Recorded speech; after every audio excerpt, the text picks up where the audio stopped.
Come in. Welcome. I'm E.G. Marshall. Nothing strikes a deeper chill to the heart than the maniac at loose, who strikes without reason and without warning. The creature of murderous whim who stalks the night, who repeats his odious crimes at random, and who, by the very purposelessness of his actions, evades the law and punishment. This story is about such a man. As true a candidate for the Hall of Ill Fame as Jack the Ripper or the Boston Strangler. Sergeant, where the Sam Hill is Detective Renzulli? Hasn't he gotten back from that code 2 yet? Hi, Lieutenant. Oh, Tony, you're back. What did you get? Female Caucasian, height about... Never mind the vital statistics. Did you get a make?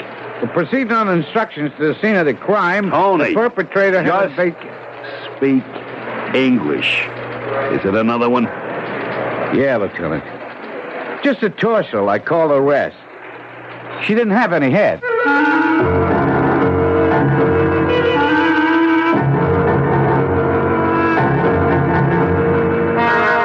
Our mystery drama, The Trouble with Murder, was written especially for the Mystery Theater by Ian Martin and stars Robert Morse. It is sponsored in part by Anheuser-Busch Incorporated, Brewers of Budweiser, and Buick Motor Division. I'll be back shortly with Act One.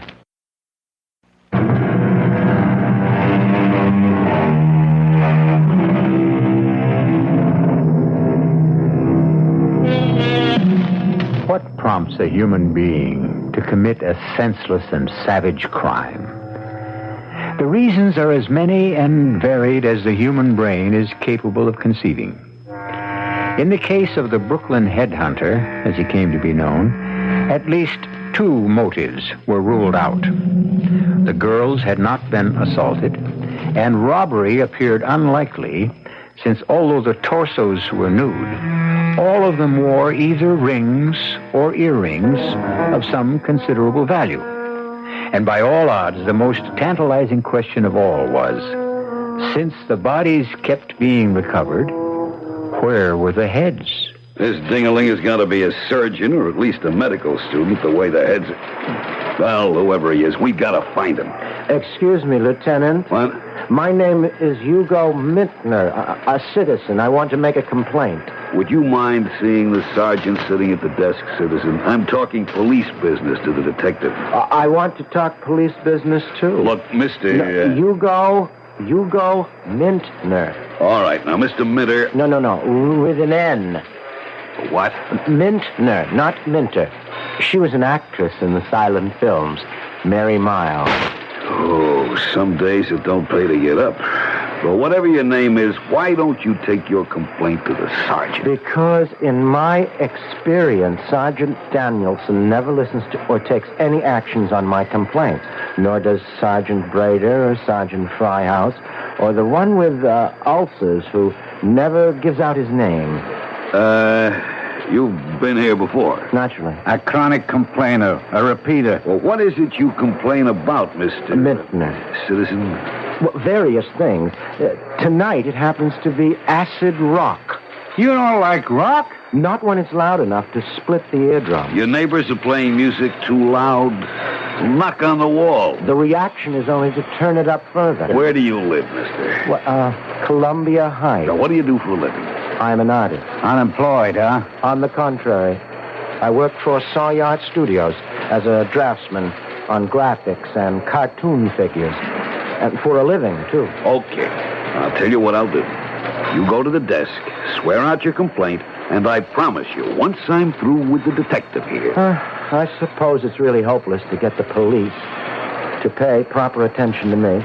I know the moment I'm out of sight, I'll be out of mind. You ain't kidding, Diggling. Okay, Tony, now we've got him out of here. Let's get down to the real problem. I've got to get the boys upstairs off my back about this headhunter. Now, let's hope this time we can get a lead that at least might start us on the way to finding out who he is.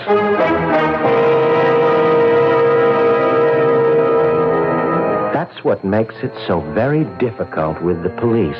They just are not personally interested in my problems.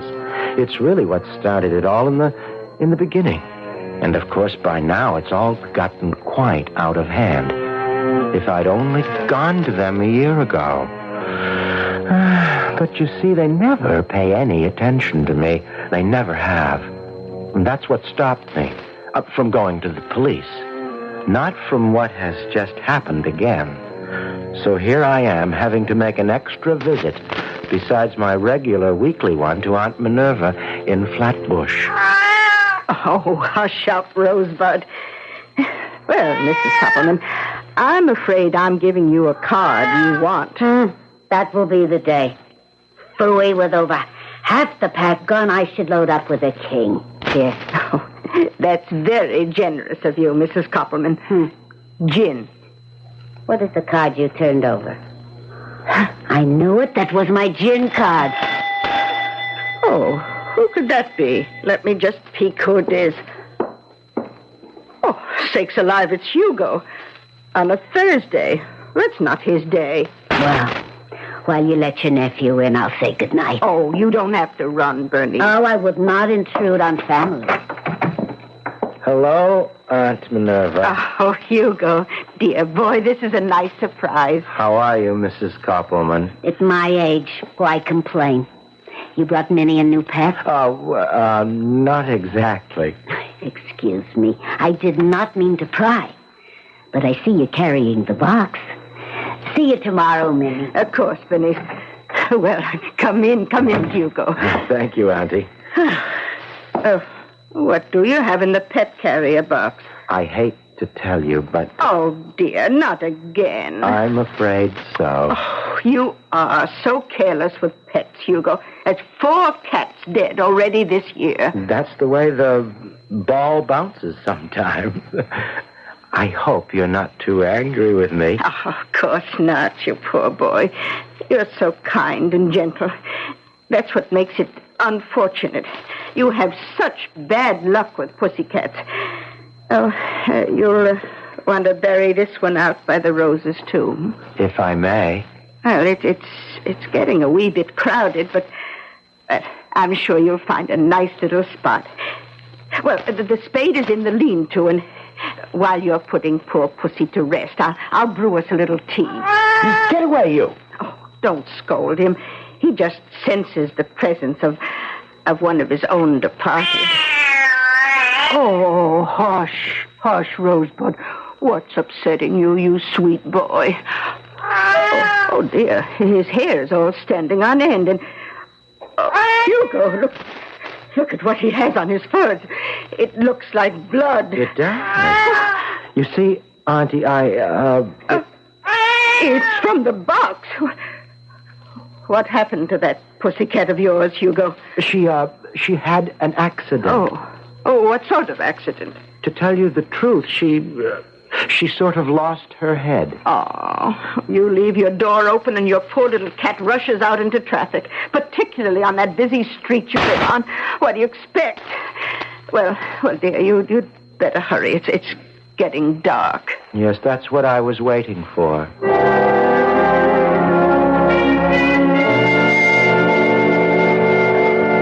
Quite often, like now, this time, I've had this urge to confide in Auntie Minerva. I don't know, but somehow I've had the feeling that she would understand. Though she's so much older, we have so many things in common. But then I think to myself, if she really knew what I have inside this box, I don't know if she'd understand any more than anyone else would. Goodbye, Marilyn. You only die a little death. I will make you immortal.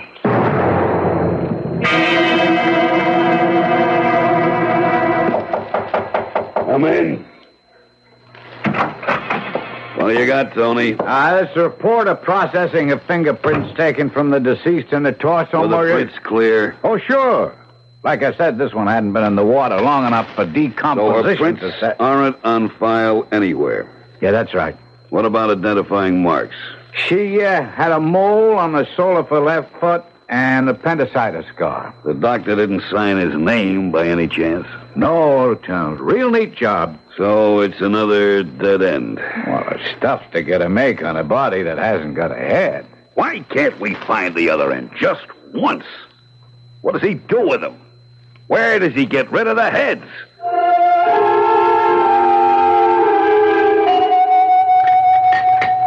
Well, did you get our little friend put away all right? Oh, yes, Auntie.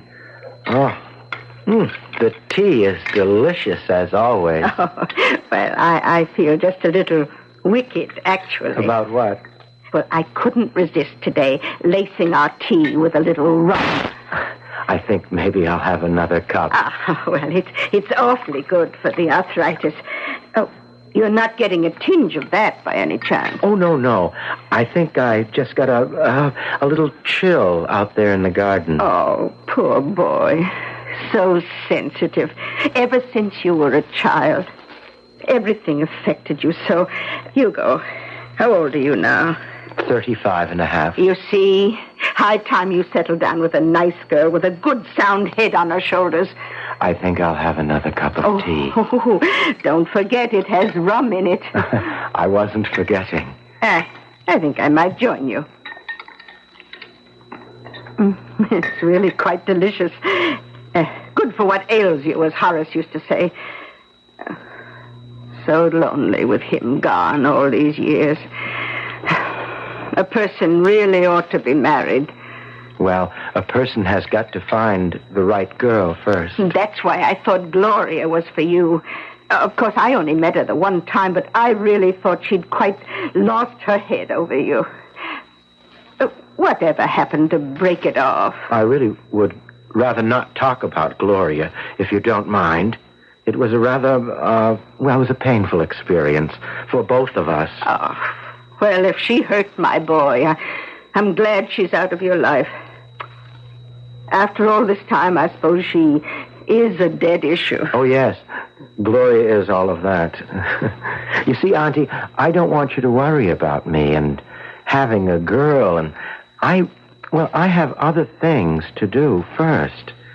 It's too soon to tell anyone, even you, but I promise you, once the secret is out, you'll be the first to know, dear Auntie. I owe you that much. Oh, you're such a sweet boy. You don't owe me anything at all. Oh, you'd be surprised. I'd never have got ahead without you. That is, if it hadn't been for you, I'd never been able to get rid of Gloria. Shut her out of my mind and just got over her. And look, I really must go. Oh, aren't you going to stay to dinner? I'm afraid I can't. Oh, well, all right, dear. I'll see you tomorrow for your regular visit. And we can have a nice long talk about Gloria and how to find a nice new girl you can lose your head over. A person really feels terrible not to be totally honest with someone like Aunt Minnie. But there is the difference between the sexes and the generations, and then the very special circumstances that I'm involved in. It takes someone of very large vision to understand what it's all about, and how it all began with Gloria. I wonder if anyone would really understand it. If I explained it right out.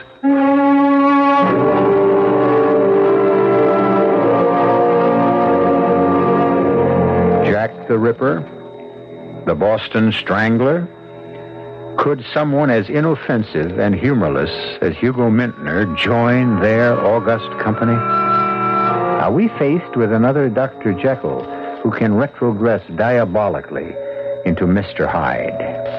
And is perhaps the single most important key in our private investigation the word humorless? I'll return very shortly with Act Two.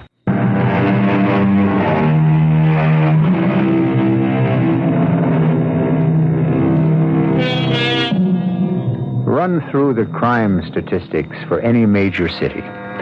Just the sheer incidence of each crime.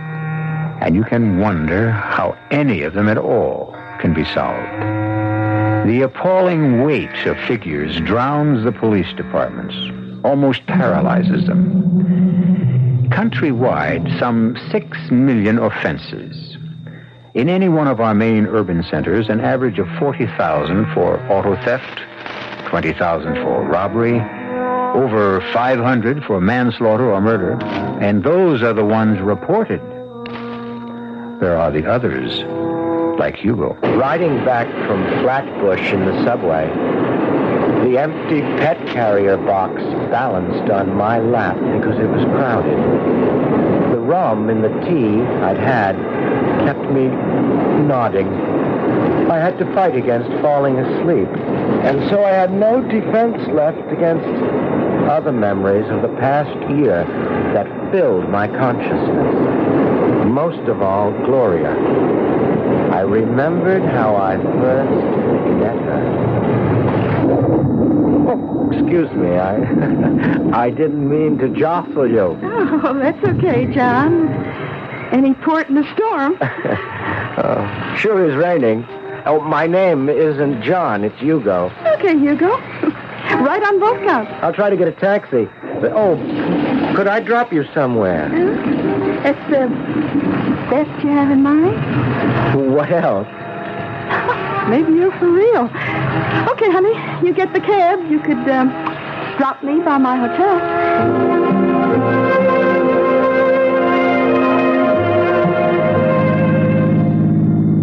We get to my place sooner in your hotel. You like to stop off, maybe for a drink? I don't know. Dinner? You cook? Well, I studied, and I have an osso buco simmering. How come you knew I was Italian? I didn't. Are you? Oh, well, like way back, but I dig that osso buco. So, you want to stop at my place? This weather, what can I lose? Make it your pad.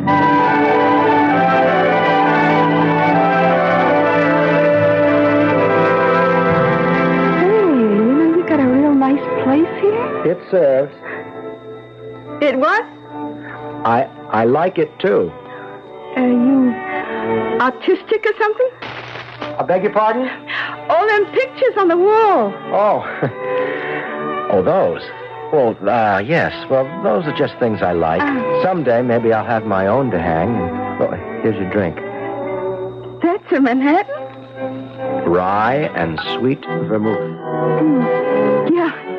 But rye first and then a touch of the other. Let me fix it, huh? Oh, sure. I'm not very good with drinks. That's okay. What are you good at, Hugo? Well, I don't know. I never thought about it. Whatever you do, you make money? Oh, an adequate amount, I suppose. Like, for example? Well, before take-home, taxes and all that, depending on overtime, about $24,000, $30,000 a year. Oh, that's very adequate. Here, honey, try this. That's very strong. Oh, only the first sip. You'd be surprised how smooth it gets the next couple of times around. It doesn't seem quite as strong now. Well, keep at it. You'll like it. I already do. That's the first step. Now, how do you feel about me? I liked you from the very beginning. No other ideas occurred to you? Well, I'd like to kiss you.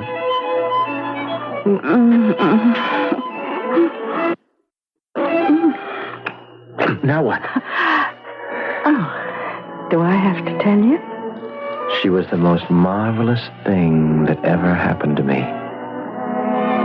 All I could think of was the Song of Solomon. Behold, thou art fair, my love. Thou hast dove's eyes within thy locks. Thy teeth are as a flock of sheep that appear from Mount Gilead, and none barren among them. That's from the Bible. She was so beautiful. I wanted to make her immortal. In the new? Because there is nothing more beautiful than the human figure. Look, I never went that route. Dirty pictures. I know it pays good, but This isn't dirty pictures. Please, I want to paint you. You mean like a centerfold in a Swinger magazine? Well, something like that, but... well, you get it if you put up. Anytime little Gloria strips down for the public view, it's got to be cash on the line.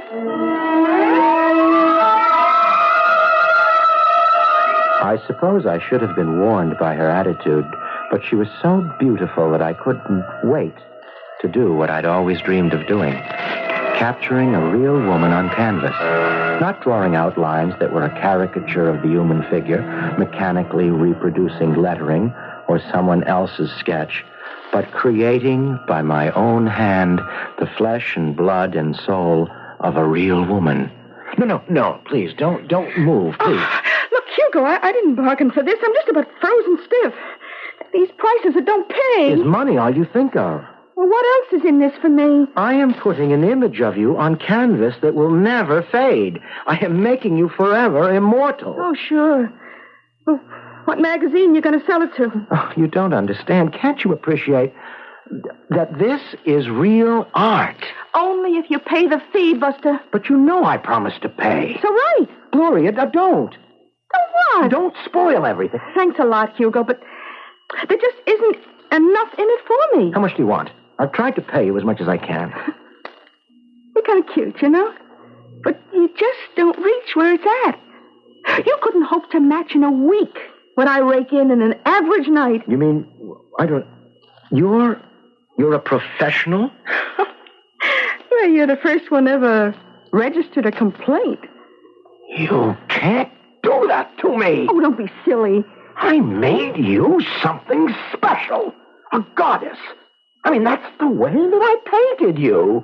Look, you want to think it's good? Okay. By me, I ain't all that hippie. And you could at least leave the bags out under my eyes. You don't appreciate real art. I think it's lousy. I tried to make you the most beautiful woman since the world began. Well, suit yourself. Just don't try to merchandise it unless I share in the proceeds. What are you talking about? Oh, look, Hugo, you hired yourself a pro. Any use you make of my body, you pay just like my regular job. I can't believe what you're saying. Well, you better believe it. But I love you. That's your problem. You mean you don't return my love? It's all in the open. You just have to be kidding. The only return involved here is what I get paid if you make a big sale. I can't believe what I'm hearing. Well, you better, Hugo. You made your bed. Except I don't have to lie in it. Well, what's your way out? I don't want to reach for it, but I won't let you walk out on me. Well, how could you stop me? Like this? No, wait, you got... I don't want to. I don't want to. But what else can I do? Gloria? Gloria? Oh, my God! I've killed her. I didn't mean it to happen this way. The madness that came over me was terribly sudden, without control. My hands had spanned her throat, and she was dead. In that moment, the incredible was born. It had its own inexorable logic. The body was unclothed, and even if discovered, would be hard to identify. But the head was the problem. I was grateful for all my anatomy classes. A relatively simple problem. Over the bathtub. A complex circumferential cut, then a simple excision between the cervical and thoracic vertebrae. The body, out my overhanging window, in the dark before midnight, into the Hudson's receding tide. The severed head into the cat carrier box, the first foreign corpse to grace my Aunt Minerva's private pet cemetery. Even after the rest of Gloria was gone for good, and I filled up the hole, I was shaking like a leaf. I could scarcely finish up and smooth the earth as I gave it the last little pat. I found myself saying a little eulogy. Forgive me, Gloria. I didn't mean to do it. But at least I saved you from a life of sin. Poor Aunt Minerva. She was so concerned about me that she had something very special waiting for me when I got back to the house. A nice glass of dandelion wine. Sip it slowly, Hugo. Yes, Auntie. Oh, you mustn't take on so. Poor gentle boy. All pussycats have to die sooner or later. Oh, what did you say she died of? She had some throat trouble. What did the veterinarian say it was? Oh, she died before I could get her to the vet. I'll bet it was a hairball. Yes. It can happen, when you're not around. Awful thing is, probably the poor little darling just got strangled to death. I guess you might say that's exactly what happened. During the 3 or 4 days I convalesced at my apartment, trying to shake the shakes, I'd sit long hours looking at my portrait of Gloria. It was the first oil I'd ever painted. More and more I became obsessed with incredible truth. I had lifted this girl from the filth and squalor of her professional life and given her an eternal life on canvas in which she would be forever beautiful and good. I had actually done her a favor.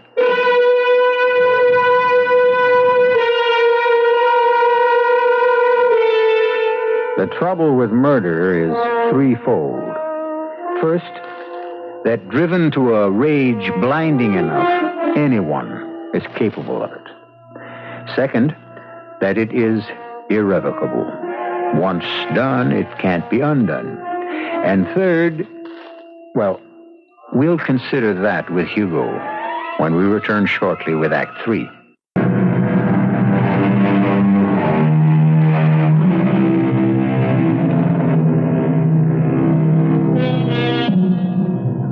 Where were we? Oh, yes. The third trouble with murder. One that Hugo will discover for himself as our tale continues. The fact that having once committed it and gotten away with it, it becomes easier to do it again. It's like learning to play a tune on the piano, save for one thing. Practice doesn't always make perfect. If only he could have let well enough alone.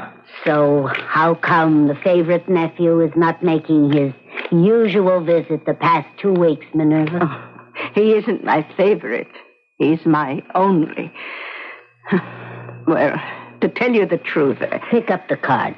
I'm afraid he's been through an unfortunate love affair. You mean his cat dying like that? Oh, that upset him, of course. He's a very sensitive boy. But I'm afraid it's more than that. My trick. So I will melt. Marriage in diamonds. Marriage. I think that's just what Hugo had in mind. But apparently she jilted him. So maybe they're both lucky. Ask me. Marriage. It could be a fate worse than death. Are you sure she's out of the picture? Oh, yes. Hugo said she just disappeared into thin air.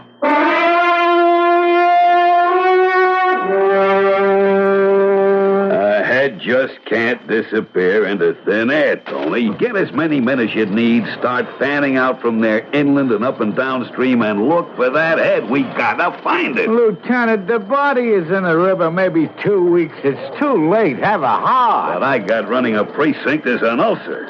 Now, I want to make on that body because I got a lousy hunch. What's that, Lieutenant? That this guy could turn out to be a repeater. Just let him get away with it once. They might be tempted to try again. After Gloria, at first I was so sick at what I'd done that I had to take a few days off from the studio. My hands would shake so much at work. I couldn't control them. But then lying in my room, looking up at my portrait of Gloria, looking so pure and chaste and like the Song of Solomon, I began to realize that I had a call. Gloria would remain forever captured in oils, innocent, immortal. I had torn her from the arms of the devil, and there were other women, girls, misguided children who needed me as I needed them.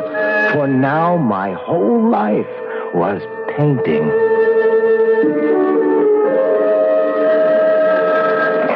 Lieutenant Flagg.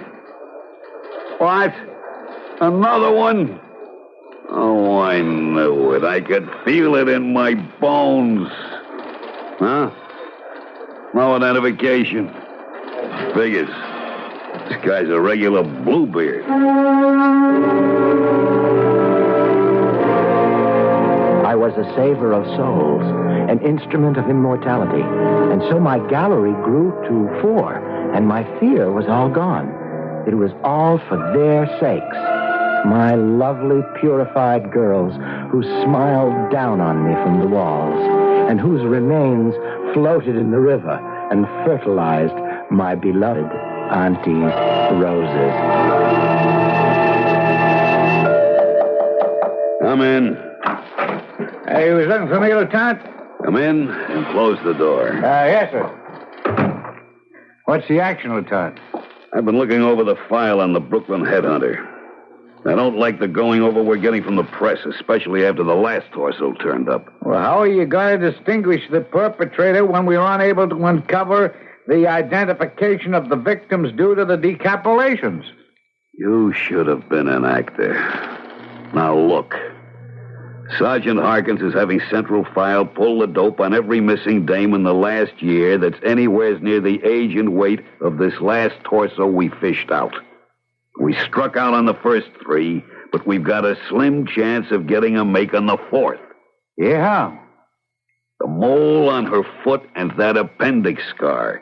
Now, you are going to check personally with everyone connected with any missing dame reported in the last year, and you better find one with both those marks. I want this case closed before another one turns up.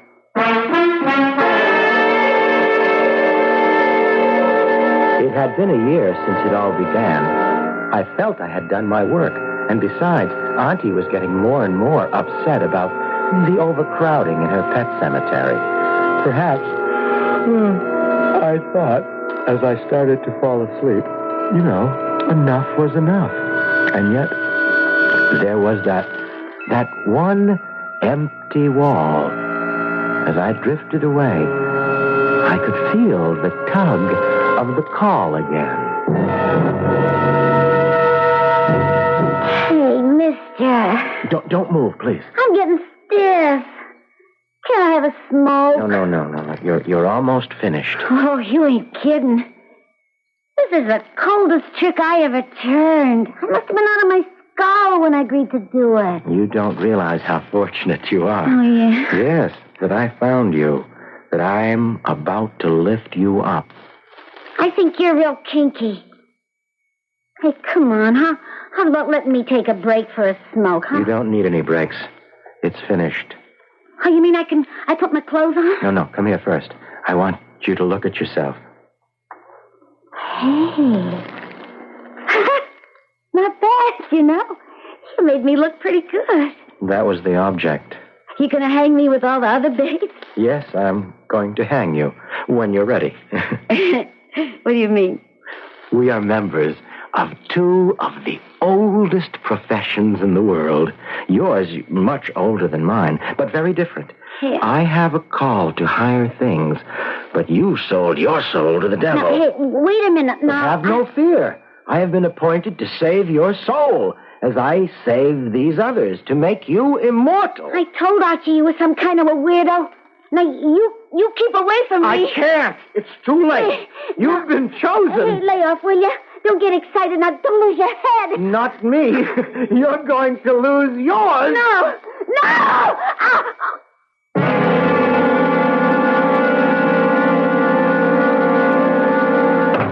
Hey, this time, Lieutenant, we got him. Got who? The perpetrator, the headhunter, the guy... Okay, I know who you're talking about. Now, what do you mean? Oh, well, the body we pulled out this morning, we got a fingerprint match. Here she is. Name's Flossie Henderson. She's a prossy. Well, it's a start. Now, wait a minute. You don't know the rest. I pinned down a Duke, a real fancy man, and I get the word from him she was posing last night for some artist named of Hugo Mintner. I got his address right here. Tony, you're going to make second grade for this. We going to pick him up right now? With one stop on the way for a warrant.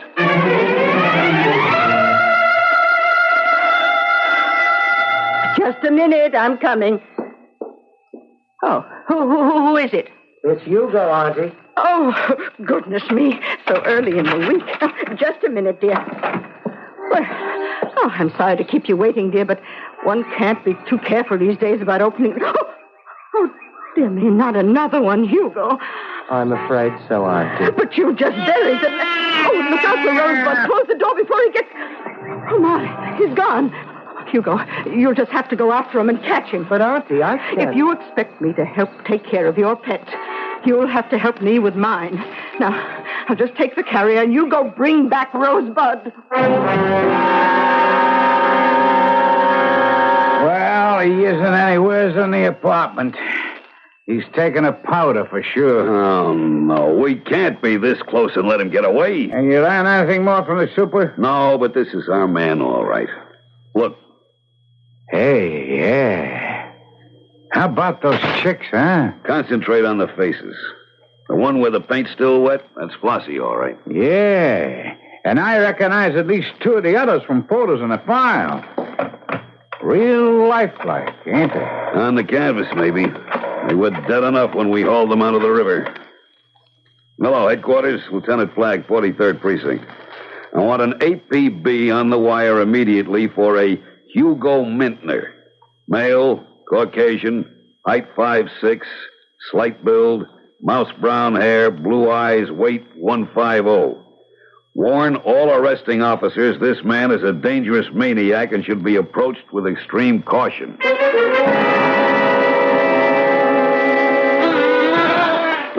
You ought to get rid of that cat. He's dangerous, Auntie. He bit me. I'm not surprised under the circumstances. What circumstances? I am very displeased with you, Hugo. I might even say shocked. While you were gone, I looked into this. Oh. You shouldn't have done that. Oh, nonsense. It's my cat carrier that I lent you. But certainly not for transporting foreign objects. And worse still, to think that you planted them in my rose garden. You shouldn't have looked into it. Now I'm going to have to kill you. Oh, nonsense. There's been quite enough of that already. Well, what am I going to do? We are going to sit down and have a nice long talk so that I can find out what this is all about.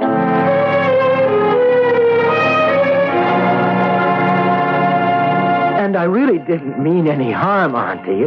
It just came over me in waves, and I felt I had a mission. I had a call to save these women from themselves, to lift them up and wash them clean, make sure they would be saved forever from the burning fires of hell. So sensitive. You always were. Such a romantic. Tilting at windmills like Don Quixote. Pure in heart. If not exactly, indeed. But what am I going to do now? Oh, well, that's perfectly simple. You're going to march right over to the police and make your confession. Oh, no, they won't listen to me. They never do. That's what started it, sort of, in the beginning. They won't listen to my complaints. Well, perhaps now the shoe is on the other foot, you'll get a little more attention. Take this box with you and hurry along. I don't like to think of you getting caught in the rush hour.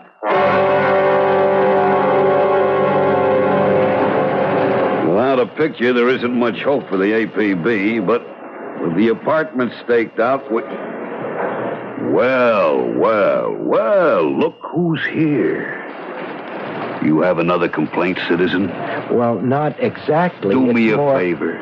Don't burden me. I got a lot on my mind. So have I, and I want to get it off. Look, what was your name again? Hugo Mintner. And I want to show you something. I am telling you that I haven't got the time to... Hugo Mintner? I knew that name was familiar. You're Hugo Mintner? That's right. And what was it you wanted to complain about this time? Oh, nothing. if you'll just listen. Oh, I'm gonna listen, all right. Well, that's better. I want to confess a crime. Several, in fact. 5, to be precise. My aunt said I ought to come in and tell you I've been a very naughty boy.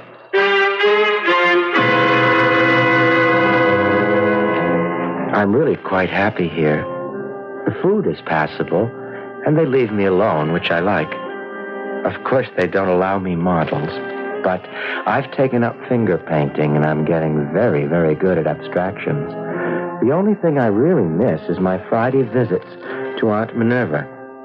You know, I wonder if she misses me.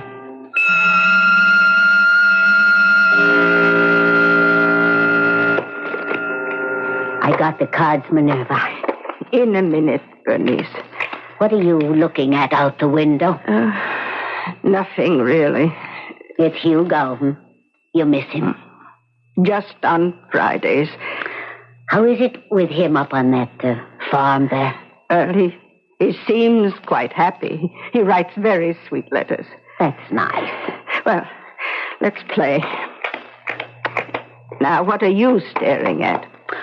Oh, I was just looking at your rose garden. God forbid I should mention it, but I never saw roses more beautiful. You don't suppose... Bernice, shut up and deal.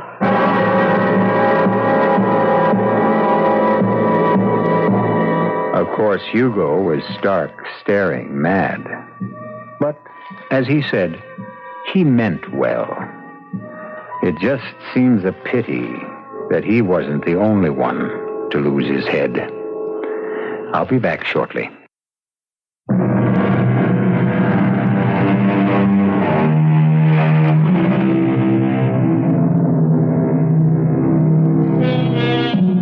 Hugo's portraits, while of dubious artistic value, due to the unavoidable publicity over the case, fetched an amazing price at auction.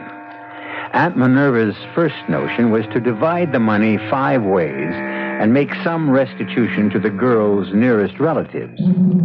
But since the only claimants were some rather fancy gentlemen who all drove lilac or champagne luxury cars, she changed her mind and endowed a shelter for homeless cats. The animal variety, that is.